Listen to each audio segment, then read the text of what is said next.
జై శ్రీరామ్. శ్రీమాత్రే నమః. శ్రీ గురుభ్యో నమః. 2025 సంవత్సరం మే నెల 15వ తారీఖు నుంచి దేవగురువైన బృహస్పతి ఆయన సంచారాన్ని మారుస్తూ ఉన్నారు. ఇన్నాళ్ళు వృషభ రాశిలో సంచారం చేసిన బృహస్పతి ఇక్కడి నుంచి మే 15వ తారీఖు నుంచి వృషభ రాశి నుంచి మిథున రాశిలోకి ఆయన బంగారు పాదాన్ని మోపుతూ ఉన్నారు.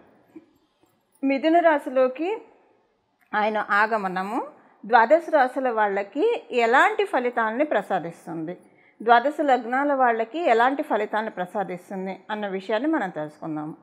నవగ్రహాల్లో దేవగురువైన బృహస్పతి మరియు శనీశ్వరుడు వీళ్ళిద్దరి సంచారము కూడా రాశులు మారేప్పుడు ప్రత్యేకతలు ఉంటాయి. ఉదాహరణకి శనీశ్వరుడికి ఏలినాడు శని ఉంటుంది, అర్ధాష్టమ శని ఉంటుంది, అష్టమ శని ఉంటుంది. కొన్ని రాశుల వాళ్ళకి ఏలినాడు శని, కొన్ని రాశుల వాళ్ళకి అర్ధాష్టమ శని, కొన్ని రాశుల వాళ్ళకి ఏలినాడు శని ఇలా ఉంటుంది, అష్టమ శని ఇలా ఉంటుంది. అలానే దేవగురువైన బృహస్పతి ప్రతిసారి రాశి మారేటప్పుడు పుష్కరాలు వస్తాయి, నదులకి పుష్కరాలు వస్తాయి. పుష్కరుడు నదికి ప్రవేశిస్తాడు. ఇప్పుడు మే 15వ తారీఖు నుంచి ఒక 12 రోజుల పాటు సరస్వతి నదికి పుష్కరాలు వస్తాయి.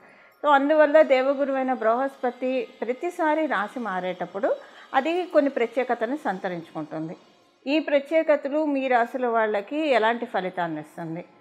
కాలపురుషుడు కుండలిలో 3వ స్థానం సహజ 3వ స్థానము, బచక్రంలో సహజ 3వ స్థానమైన మిథున రాశిలో దేవగురువైన బృహస్పతి సంచారము. యాక్చువల్గా 3వ స్థానం అనేది మరణకారక స్థానము. మనకి పరాశర సంహిత ప్రకారం బృహస్పతికి మరణకారక స్థానము. కాకపోతే అదే పరాశర హోరాశాస్త్రం చెప్పే విషయం ఏంటంటే 3వ స్థానాల్లో గురు భగవానుడు యొక్క సంచారము సౌభాగ్య యోగాన్ని కూడా ప్రసాదిస్తుంది. సౌభాగ్య యోగం ఎలా ప్రసాదిస్తుందంటే ఆయన ఎప్పుడైనా సరే 3వ స్థానంలో ఉంటే 5వ దృష్టితో 7వ స్థానాన్ని చూస్తాడు, అలాగే 7వ దృష్టితో 9వ స్థానాన్ని చూస్తాడు, అలాగే 9వ దృష్టితో లాభస్థానాన్ని చూస్తాడు. సో అంటే ఆయన దృష్టిలన్నీ మంచి స్థానాల మీద పడుతున్నాయి. ఇప్పుడు 7వ స్థానం సప్తమ స్థానం అంటే వ్యాపారం బాగా సాగుతుంది, వివాహం కాని వాళ్ళకి వివాహం అవుతుంది, అలాగే వైవాహిక జీవితంలో పొరపచ్చాలు ఏమన్నా ఉంటే అవి తొలగిపోతాయి. 9వ స్థానం మీద ఆయన సహజ కాలపురుషుడు కుండలిలో 9వ స్థానానికి అధిపతి, ఆయన ధనుసు రాశికి అధిపతి. 9వ స్థానం మీద ఆయన దృష్టి పెట్టినా కూడా అది చాలా విశేషాంశం. అంటే ఇంకా అదొక లక్ష్మీ యోగం అని మనం చెప్పచ్చు. శ్రీలక్ష్మి యోగాన్ని మనకి కలిగిస్తుంది. అంటే మనకున్న పూర్వపుణ్యం అంతా కూడా వస్తుంది. ఈ జన్మలో మనము ఇంకా ఏం కర్మను మంచి మంచి థాట్స్ ఇస్తారు, ఈ పని చెయ్యి, మీకు ఇన్ని వరాలు వస్తాయి, ఇన్ని బ్లెస్సింగ్స్ వస్తాయని మనకి మైండ్లో మస్తిష్కంలో ఆయన కూర్చొని చెప్తూ ఉంటారు. అలాగే ఆయన లాభస్థానం అంటే ఇక చెప్పక్కర్లేదు, ఫైనాన్షియల్గా బాగా ఉంటుందన్నమాట. అందరితోటి బాగుంటుంది, ఫైనాన్షియల్గా టర్మ్స్ బాగుంటాయి. ఇది మిథున రాశిలో ఉంటూ సహజ కాలపురుషుడు కుండలిలో 3వ స్థానంలో. మళ్ళీ ప్రతి రాశి వాళ్ళకి ఇది మారుతుంది, కానీ సహజ కాలపురుషుడు కుండలిలో 3వ స్థానం అవ్వడం వల్ల ఈ మరణకారక స్థానానికి సింపుల్ కాన్సలేషను ఆయన సౌభాగ్య యోగాన్ని కూడా ప్రసాదిస్తున్నాడు. 2 ఉన్నాయి. సో ద్వాదశ రాశుల వాళ్ళకి, ద్వాదశ లగ్నాల వాళ్ళకి జూపిటర్ యొక్క గురు భగవానుడి యొక్క మిథున రాశి సంచారము ఎలాంటి ఫలితాన్ని ఇవ్వబోతోంది, దీనికి సంబంధించిన పరిహారాలు ఏం చేసుకోవాలి, ఇంకా మనకి బాగోకపోతే దాన్ని తప్పించుకోవడానికి ఏం చేసుకోవాలి, బాగా ఉంటే వాటిని ఇంకా ద్విగుణీకృతం చేసుకోవడానికి ఏం చేయాలి, ఇవన్నీ కూడా ఇప్పుడు మనం పరిశీలిద్దాం. సింహరాశిలో పుట్టిన వాళ్ళకి మీకు లాభస్థానంలో జరుగుతూ ఉంది బృహస్పతి యొక్క సంచారము. లాభస్థానంలో ఉన్న బృహస్పతి మంచి జీవాన్ని పోస్తూ ఉన్నాడు, మీ సోషల్ సర్కిల్ని పెంచుతూ ఉన్నారు, అలాగే మీ కమ్యూనికేటివ్ కెపాసిటీని పెంచుతున్నాడు, ఎక్స్పాండ్ చేస్తూ ఉన్నాడు ఆయన. అలా మీకు ఫైనాన్షియల్ మోడ్స్ను కూడా ఎక్స్పాండ్ చేస్తూ ఉన్నారు. మీకు ఉన్న చోట మీరు చేస్తున్న చోట సంపాదన అన్నా పెరుగుతుంది, లేదంటే మీరు చేస్తున్న చోట సంపాదన పెరగకపోయినా కూడా మీకు కొత్త అవకాశాలు వస్తాయి, కొత్త ఆపర్చునిటీ వస్తాయి. ఈ రెండిట్లో ఏదో ఒకటి మీకు డెఫినెట్గా తటస్థిస్తుంది. ఎందుకంటే ఆయన లాభస్థానంలో ఉంటూ ఫైనాన్సెస్కి జీవం పోస్తూ ఉన్నారు, ఆర్థిక స్థితిగతుల్లో మార్పు తెస్తూ ఉన్నారు. ఇప్పుడు మీ ఉదాహరణకి మీ జన్మజాతకం అనుకూలంగా లేకపోతే కనుక అప్పుడు మీరు ఈ పాయింట్ ఇమ్మీడియట్గా చూడకపోవచ్చు. మీరు అంటే కొంత మీకు ఈ ఫైనాన్షియల్గా ఇబ్బంది ఉన్నట్టు ఉంటుంది, కానీ మీకు ఆల్రెడీ ఇబ్బంది ఉంటే వాటి నుంచి కొంత ఊపిరి తీసుకునే పరిస్థితులు అయితే గురు భగవానుడు ఇప్పుడు డెఫినెట్గా కలిగిస్తున్నాడు. అసలైతే ఆయన ప్రామిస్ ఏంటంటే ఫైనాన్షియల్ ప్రామిస్ ఆయన చేస్తున్నాడు. ఆర్థిక స్థితిగతుల్లో మెరుగుపరుస్తున్నానన్న ప్రామిస్ అయితే ఆయన చేస్తూ ఉన్నారు.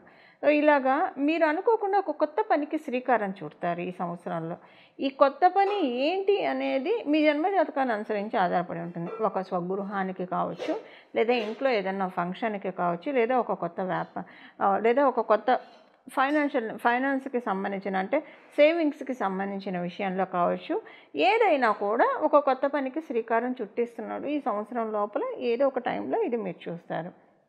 అలాగే మీకు కమ్యూనికేషన్స్ అన్నీ కూడా చాలా బాగా రిఫైన్ అవుతాయి. కమ్యూనికేషన్స్ విషయాల్లో మీకు ఏమైనా ప్రాబ్లమ్స్ ఉంటే కనుక అవన్నీ కూడా సద్దుమణిగే శుభ సమయం అని చెప్పాలి ఇప్పుడు సింహరాశి సింహలగ్నంలో పుట్టిన వాళ్ళందరికీ కూడా. సో కమ్యూనికేషన్లో మిమ్మల్ని మీరు ఎక్స్పాండ్ చేసుకోవడానికి వీటికి చాలా అవకాశం ఉంది. మీడియాలో ఉన్న వాళ్ళకి చాలా మంచి శుభ సమయము. ప్రింట్ మీడియా, ప్రెస్ మీడియా వీళ్ళకి ఇంకా చాలా మంచి శుభ సమయము. ఇప్పుడు అంటే మీడియాలో రంగంలో ఉన్న వాళ్ళు మీరు కనుక సింహరాశి సింహలగ్నంలో పుట్టి ఉంటే చాలా బాగా ఉంటుంది. అలాగే మీరు కనుక పబ్లిక్ ప్లాట్ఫామ్స్లో ఉంటే లైమ్ లైట్లోకి తీసుకెళ్తూ ఉన్నాడు. ఒక లైమ్ లైట్ని మీ మీద త్రో చేస్తూ ఉన్నాడు గురు భగవానుడు. ఈ లైమ్ లైట్ త్రో చేయడం వల్ల మీకు చాలా సంతోషంగా అప్పుడు ఎప్పుడైనా గురు భగవానుడు చేస్తే అది అదృష్టాన్నే ఇస్తుంది. చాలా సంతోషంగా అప్వర్డ్స్గా మీ లైఫ్ అప్గ్రేడ్ అవ్వడం అనేది మీరు చూస్తారు. సో కమ్యూనికేషన్ విషయాల్లో కూడా చాలా పాజిటివ్ చేంజెస్ మీరు చూస్తారు. మీకు తెలియకుండానే చాలా అంతకుముందు ఏదైనా విషయంలో మీరు మొహమాటంతో చెప్పలేకపోయిన వాళ్ళు ఇప్పుడు మీకు తెలియకుండానే మీరు మాట్లాడేస్తారు. ఇప్పుడు కూడా మీకు మొహమాటం అయితే విడిచిపెట్టరు, కానీ మీకు తెలియకుండానే మీరు మాట్లాడగలుగుతారు. చాలా స్పాంటేనియస్గా, చాలా మంచి వేలు అంటే నొప్పించక తానవ్వక అన్నట్లు అవతల వాళ్ళకి అర్థమయ్యే విధంగా. అంటే వీళ్ళని ఇలా అంటున్నాను, వీళ్ళు హర్ట్ అవుతున్నారు అన్న విషయం, అవును కదా ఇలా అనకూడదు కదా, తప్పు కదా నేను అన్నదని వాళ్ళు రియలైజ్ అయ్యే విధంగా మీకు తెలియకుండానే మీరు మాట్లాడతారు. తర్వాత మీకే అనిపిస్తుంది ఏంటి ఇదంతా నేనైనా మాట్లాడింది అని అనిపిస్తుంది. ఆ టైంలో అలాగా మీ చేత మాట్లాడిస్తాడు గురు భగవానుడు. అంటే ఇదంతా ఏంటంటే మీకున్న లైఫ్లో చాలా సమస్యల్ని సాల్వ్ చేసే క్రమంలోనే గురు భగవానుడు ఇప్పుడు మీకు రక్షణ కలిగిస్తూ ఉన్నాడు. సంతానానికి సంబంధించిన చాలా మంచి సమయం, గోల్డెన్ పీరియడ్ అని చెప్పచ్చు సంతానానికి సంబంధించింది. మీ జ్యేష్ఠ సంతానం యొక్క వృద్ధిని మీరు చూస్తారు. అంటే సంతానం యొక్క అనుకూలతలు ఎక్కువగా ఉంటాయి. వాళ్ళు చదువుకుంటూ ఉంటే కనుక బాగా చదువుకోవడం, వాళ్ళ విద్యలో బాగా రాణించడం మీరు చూస్తారు. అంటే మీకు సంతానానికి సంబంధించి అది మీకు జ్యేష్ఠ సంతానం కనిష్ట సంతానం అలా అని కాదు, బట్ మీ సంతానానికి సంబంధించిన మంచి సమయం ఇది. దాంతోపాటు కనుక మీకు ఇప్పుడు ఏదైనా సంతానం కోసం ఎదురు చూస్తూ ఉంటే దానికి కూడా ఇది చాలా మంచి సమయము. మీ కోరికలు నెరవేరే సమయం కూడా ఇది. ధర్మబద్ధమైన ప్రతి కోరిక కూడా తీర్చడానికే ఇప్పుడు ఆయన సప్తమ దృష్టితో మీ పంచమ స్థానాన్ని చూస్తూ ఉన్నారు. సో ఇక్కడ ఏంటంటే మీకు అనుకోకుండానే ఎవరైనా పాత స్నేహితులు కూడా కలిసే అవకాశం ఉంటుంది. పాత స్నేహితులు వస్తారు. ఇప్పుడంటే వాళ్ళని కలవడం వల్ల ఆనందం ఉంటుంది డెఫినెట్గా. పాత స్నేహితులు కావచ్చు, లేదా అసలు చాలా కాలం నుంచి వీళ్ళతో మాట్లాడట్లేదు అనుకున్న వాళ్ళు ఎవరైనా సరే సడన్గా వచ్చి కలుస్తారు, మాట్లాడతారు. ఫోన్లో కావచ్చు, లేదా పర్సనల్గా వచ్చి అయినా కలవచ్చు. ఇదే ఎందుకు జరుగుతుందంటే ఇప్పుడు అంటే దానివల్ల సంతోషం ఉంటుంది. ఎవరైనా పాత పరిచయస్తులు కలిస్తే సంతోషం అనిపిస్తుంది. అది కూడా మీకు ఆప్తులే కలుస్తారు, ఎవరో అంటే వాళ్ళు కలవరు. అది సంతోషం అనిపిస్తుంది. అయితే ఇక్కడ విషయం ఏంటంటే అలా కలవడం వల్ల మీకు కొత్త ఎనర్జీస్ యాక్టివేట్ అవుతాయి. అంటే ఇప్పుడు కొంతమందిని కలవడం వల్ల మన లైఫ్ మారుతుంది. అంటే వాళ్ళ వల్ల డైరెక్ట్గా జరగకపోవచ్చు, బట్ వాళ్ళ యొక్క ఆరా మనకి శ్రీలక్ష్మిని ఇస్తుందా. ఇప్పుడు ఎదురింటి వాళ్ళు లైట్ వేస్తే మన ఇంట్లో వెలుగు పడ్డట్టు కొంతమందిని కలిస్తే వాళ్ళ ఆరా మన మీద పడుతుంది. అంటే ఇప్పుడు అలా పడే వాళ్ళ ఆయన మీకు కల్పిస్తాడు. ఇదేంటంటే మంచి లక్ష్మీ కటాక్షాన్ని కలిగించే ఆరా. ఫైనాన్షియల్గా మంచి చేంజ్ చేసిన తర్వాత నుంచి మీరు చూస్తారు. ఈ పాయింట్ డెఫినెట్గా ఈ 1 ఇయర్లో ఎప్పుడొకప్పుడు మీరు చూసే తీరుతారు. అలాగే అన్ఎక్స్పెక్టెడ్ చేంజెస్ చూస్తారు. కొన్ని ఊహించిన ఆశ్చర్యకరమైన విషయాల్ని మీరు చూస్తారు. అది 1 కావచ్చు, 2 కావచ్చు, 3 కావచ్చు. మీ జన్మజాతకాన్ని అనుసరించి ఆధారపడి ఉంటుంది ఎన్ని చూస్తారనేది. ఇది నాకే జరిగిందా అని ఆనందపడే విధంగా, అంటే ఆనందపడే చేంజెసే మీరు చూస్తారు. ఏదో బాధపడే చేంజెస్ అయితే మీరు చూడరు. అలాంటి చేంజెస్ని మీరు చూస్తారు. ఎప్పుడైనా సరే మన చుట్టూ ఉన్నవాళ్ళు మనల్ని పొగడవచ్చుగాక, మనల్ని అప్రిషియేట్ చేయవచ్చుగాక, ఒక్కొక్కసారి విమర్శించవచ్చుగాక, క్రిటిసైజ్ చేయవచ్చుగాక. సో ఈ 2 మనం నిందాస్తుతులకు అతీతంగా ఉండాలని చెప్తారు. అసలు ఇది మనం పక్కన పెట్టేస్తే ఒక్కొక్కసారి చుట్టూ ఉన్న వాళ్ళు అప్రిషియేట్ చేస్తూ ఉంటారు. కానీ చాలాసార్లు ఎలా ఉంటుందంటే చాలామందికి మనము అంత అనిపించదు. చుట్టూ ఉన్న వాళ్ళ పొగుడుతున్నారే కానీ అనిపించదు ఆ సంతృప్తి. ఇప్పుడు ఎందుకు చెప్తున్నానంటే మనల్ని చూసి మనం ప్రౌడ్‌గా ఫీల్ అయ్యే మూమెంట్ డెఫినెట్‌గా ఒకటుంటుంది. గురు భగవానుడి కృపతోటి ఈ సంవత్సరము. ఇది ఎక్కువ కూడా అవ్వచ్చు మీ జన్మజాతకంలో గురుబలం ఉంటే. ఇంకోవేళ మీ జన్మజాతకంలో గురుబలం లేకపోతే మిమ్మల్ని చూసి మీరు ప్రౌడ్‌గా ఫీల్ అయ్యే మూమెంట్‌నయితే డెఫినెట్‌గా జూపిటర్ బిస్టో చేస్తూ ఉన్నారు. దాన్ని పట్టుకోవడానికి అంటే దానికోసం మీరు ఎలాంటి ప్రయత్నాలు చేయకల్లా అది ఆటోమేటిక్‌గా జరుగుతుంది. ఇవి సింహరాశి, సింహలగ్నంలో పుట్టిన వాళ్ళకి ఉన్న ఫలితాలు. మిథున రాశిలో ఆయన సంచారము అన్ని రాశుల వాళ్ళకి యోగించే విధంగా ఉండడానికి దత్తాత్రేయ స్వామి వారి ఆరాధన చేయాలి. మీకు వీలైతే గురుచరిత్ర పారాయణం చేయడము, అలాగే గానుగాపూరు ఇలాంటి దత్తపీఠాన్ని దర్శించడము, కురుపురం ఇలాంటి దత్తపీఠాన్ని దర్శించడము, ఒకవేళ దర్శించడం కుదరకపోయినా సరే దత్తుడి యొక్క ఆరాధన ఎక్కువగా చేసుకోవడము, దత్త చరిత్ర పారాయణం చేయడానికి ప్రయత్నించండి, చాలా మంచిది. ప్రతిరోజు కూడా ఈ నామం ఇప్పుడు మనం తెలుసుకోబోయే నామము సర్వకాల సర్వావస్థలందు కూడా చేసుకోవచ్చు. అంటే మీరు ఏ కండిషన్లో ఉన్నా సరే నామజపానికి తప్పు ఉండదు. కాబట్టి ఇప్పుడు మనం తెలుసుకోబోయే నామాన్ని ప్రతిరోజు కూడా మనసులో జపించుకుంటూ ఉంటే మీరు ఏ పని చేస్తూ ఉన్నా మనసులో జపించుకుంటూ ఉంటే కనుక గురు భగవానుడి యొక్క మిథున రాశి సంచారంలో ఆయన బచక్రంలో 3వ స్థానంలో ఉంటూ ఇచ్చే సౌభాగ్య యోగాన్ని మనందరం కూడా అందుకోవచ్చు. ఇప్పుడు ఆ నామం ఏంటో మనం చూద్దాం.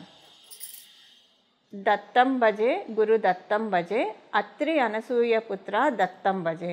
దత్తం భజే గురు దత్తం భజే అత్రి అనసూయ పుత్ర దత్తం భజే. దత్తం భజే గురు దత్తం భజే అత్రి అనసూయ పుత్ర దత్తం భజే. ఈ నామాన్ని జపించుకుంటూ ఉంటే కనుక చాలా అంటే చాలా చక్కటి ఫలితాన్ని గురు భగవానుడు మనకి ప్రసాదిస్తాడు. ఇలా మనమందరం కూడా గురు భగవానుడి యొక్క కృపకి పాత్రలవుతూ గురు భగవానుడు జ్ఞానాన్ని కలిగిస్తాడు. జ్ఞానం వల్ల ఏంటంటే అజ్ఞానం అనే చీకట్లు తొలగిపోతాయి. ఎప్పుడైతే అజ్ఞానం అనే చీకట్లు వీడిపోతాయో మన జీవితంలో సుఖ సంతోషాలు సమృద్ధిగా ఉంటాయి. వాటికి ఎప్పుడూ కొదవ ఉండదు. ఇలా మన జీవితాన్ని జ్ఞాన సముపార్జనతోటి జ్ఞానార్జనతోటి మన జీవితాన్ని మనందరం కూడా నడుపుకోవాలని చెప్పి జ్ఞానధనంతో అజ్ఞానం అనే అంధకారాన్ని రూపుమాపాలని చెప్పి నేను కూడా మనందరి తరఫున మనస్ఫూర్తిగా శిరస్సు వంచి దత్తాత్రేయ స్వామి వారిని వేడుకుంటూ శ్రీ గురుదత్త, జై గురుదత్త, శ్రీ దత్త శరణం మమ, మంగళం, నమో భగవతే వాసుదేవాయ.